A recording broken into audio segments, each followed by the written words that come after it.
নমস্কার বন্ধুরা, কমলিকার রান্নাঘরে সবাইকে স্বাগত। আজ আমি আপনাদের সামনে সুন্দর একটি রেসিপি নিয়ে হাজির হলাম। বাটা মাছের সঙ্গে বেগুন আলুর ঝাল। তো দেখে নিন কী কী মশলা লাগবে। আদা, জিরে, দুটো শুকনো লঙ্কা দিয়ে বেটে নিয়েছি। সাদা জিরে ফোড়নে, নুন, হলুদ, লঙ্কা, তেল ফোড়নের জন্য, তেজপাতা। তো আপনাদের ভিডিওটি ভালো লাগলে অবশ্যই একটি লাইক করে যেতে ভুলবেন না। তো দেখুন, আমি মিডিয়াম সাইজের দুটো বেগুন লম্বা লম্বা করে ফালি করে নিয়েছি। একটা মিডিয়াম সাইজের আলু, সেটাও লম্বা করে কেটে নিয়েছি। আর বাটা মাছগুলোও কিন্তু খুব সুন্দর বড় বড়। তো আমি এখন চলে এলাম রান্নার পর্বে। এখন একটা ননস্টিকের তাওয়া বসিয়ে আমি তাতে 2 টেবিল চামচ মতো সরিষার তেল দিয়ে দিয়েছি। এখন এক এক করে মাছগুলি আমি সুন্দর করে ভেজে নেব।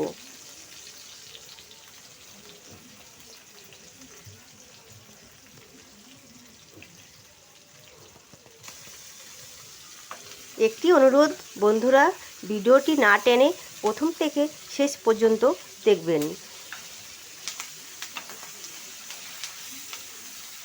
মাছগুলোয় কিন্তু সুন্দর পেট ভর্তি ডিম ছিল।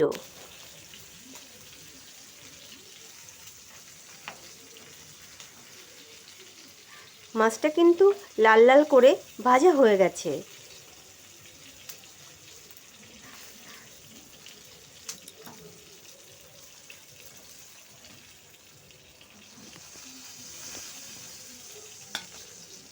এখন আমি একটি একটি করে মাছ কিন্তু নামিয়ে নিচ্ছি।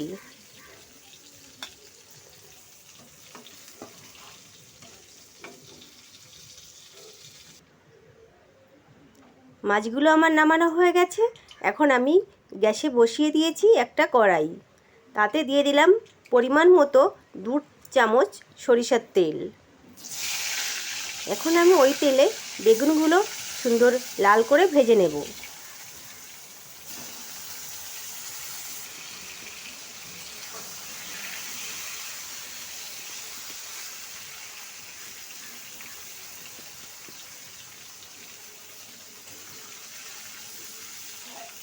আমি কিন্তু এই রান্নাতে কোনো পেঁয়াজ রসুন কিছু ইউজ করছি না। আপনারা চাইলে সেটা করতে পারেন। তবে আমার কাছে মনে হয় বেগুনের রান্নায় পেঁয়াজ ছাড়াই বেশি ভালো লাগে।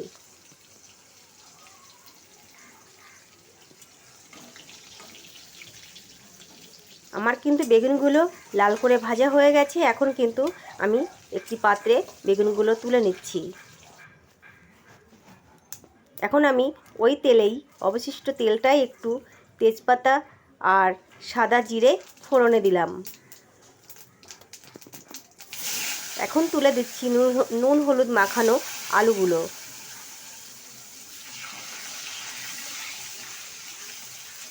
আমি কিন্তু এই রান্নাটায় কোনো গরম মশলা ইউজ করব না।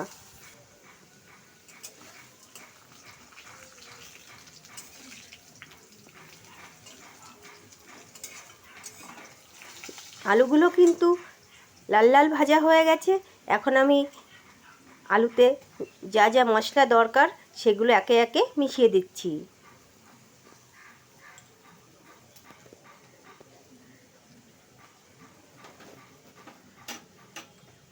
নুন হলুদ আর যে বেটে রাখা মশলাটা, জিরে, আদা আর আমি ঝালের জন্য 2টো শুকনো লঙ্কা শিলবাটায় বেটে নিয়েছি একসঙ্গে।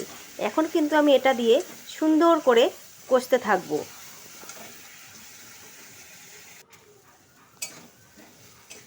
দেখুন, আদার যে জলটা ছিল সেটা কিন্তু শুকিয়ে গেছে।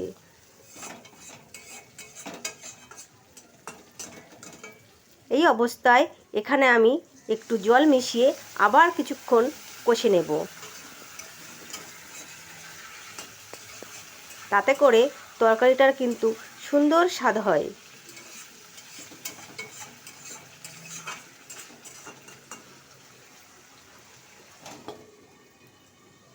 বেগুনটা যেহেতু নরম, তার জন্য বেগুনটা তো ভেজেও নিয়েছি, তাই আমি আলুটাকে হাফ বয়েল করে ঢাকা চাপা দিয়ে করে নিচ্ছি।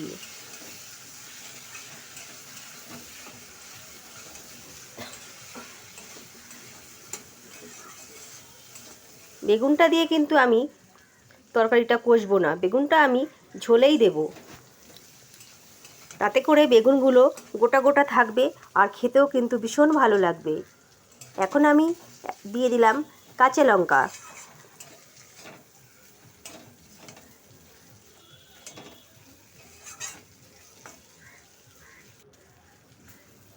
আমার কিন্তু আলু মশলার সঙ্গে সুন্দর কষে গেছে। এখন আমি দিয়ে দিচ্ছি পরিমাণ মতো জল।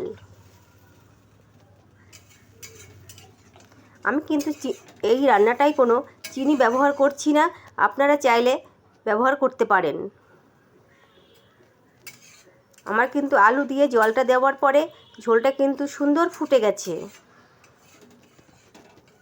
বেশ 5 মিনিট ধরে আমি কিন্তু ফুটিয়ে নিয়েছি। এখন দিয়ে দিচ্ছি একে একে ভাজা বেগুনগুলো।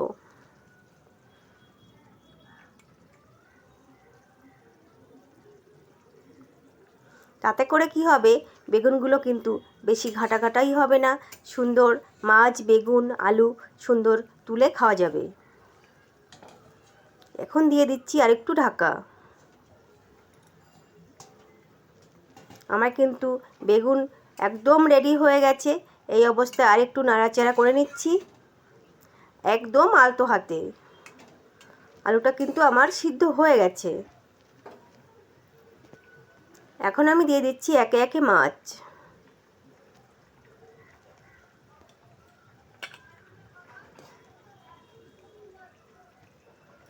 বাটা মাছের এই রান্না আপনারা বাড়িতে ট্রাই করতে পারেন, ভীষণ ভালো লাগে। এখন খুব আলতো হাতে নাড়তে হবে, যেহেতু বাটা মাছটাও নরম আর বেগুনটাও নরম। তো আমার কিন্তু রান্না কমপ্লিট। অবশ্যই সবাই ভালো থাকবেন, সুস্থ থাকবেন। ধন্যবাদ।